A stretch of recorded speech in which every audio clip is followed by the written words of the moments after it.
cut. Amazing, boys and girls. I did not want to interrupt that. That was extremely loud, crazy, just like your guys' crazy hair day today. So just so you know, we feed off of that energy. So we're going to ask for it all show long because it really does.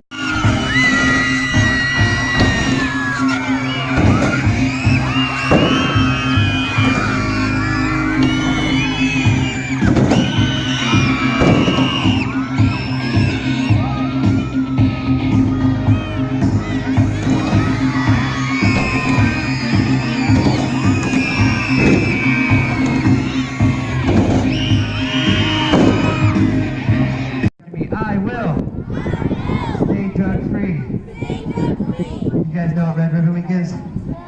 We're in it, right? We're in it, and you guys have Crazy Hair Day right now in honor of it. And Red Ribbon Week celebrates it in a way.